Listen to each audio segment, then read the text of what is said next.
So grill skippy steaks. Right, for this cooked badger, we're using the Big Pig. Oh yeah. This is really exciting. I mean, you can use any type of fuel, wood, charcoal. Today, we're gonna use an attachment that brings the heat source up close. Yep. Charcoal, take us through it. Yeah, awesome. We've got about half a chimney's worth.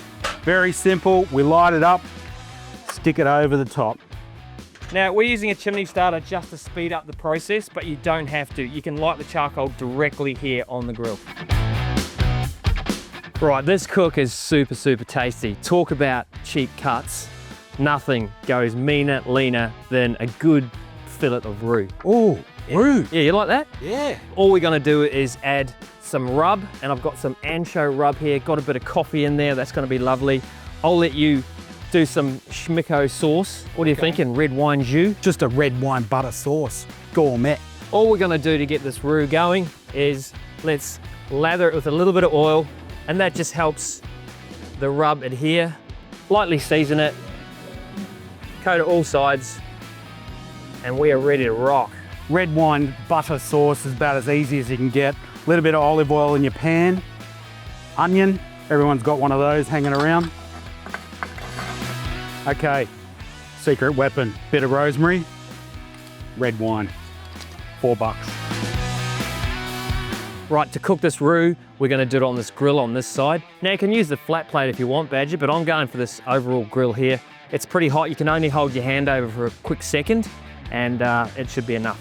So straight on the heat, instant sizzle. These Ozpig plates are nice and robust. They're nice and strong, nice and thick. Big shanky tip. Do not try and fiddle around with the roux and turn it too early. What you've got to do is let the heat really cook into the roux until it releases off the grill, then you can turn it. We've certainly got some that are ready to come off very soon. Okay, this sauce is ready to melt the butter. It's important to know that when you put your butter in, just one small ice cold cube at a time, so you don't split it. Classically known as the Beurre-ROOge, we call it the Beurre-ROOge. Right, our kangaroo is nicely cooked, medium rare, we're hoping. But Badger, let's make it super fancy. Yeah, all right. You know how to make it, chefy. Let's do it, all right. Whoa.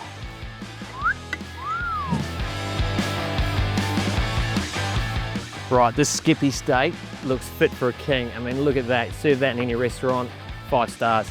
But let's try the roux ourselves. We're gonna keep this for the special guest and just see if they could actually believe that it's beef fillet. That's really tasty. So soft. Super tender, got a bit of that char on it. I think this is an absolute stunner. All right, Hazza, come on in. Well, what are we cooking up here, gents? Yeah, we got some beef fillet steak with some red wine sauce, fancy little salad. We thought we'd plate it up for you, special. Just for me. Is that Beurre-ROOge? Oh, nailed it! Nailed it. Beurre-ROOge sauce. That's unreal, mate. That thing must be grass-fed, surely. Yeah, it is. It's 100% free range because it's actually not beef.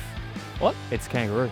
Kangaroo? Yeah, what do you think of that? Mate, I definitely picked up some gamey flavours, but that tastes as good as any steak to me. Mate, I reckon roux is that good, it's gonna be hopping onto everyone's plate this weekend.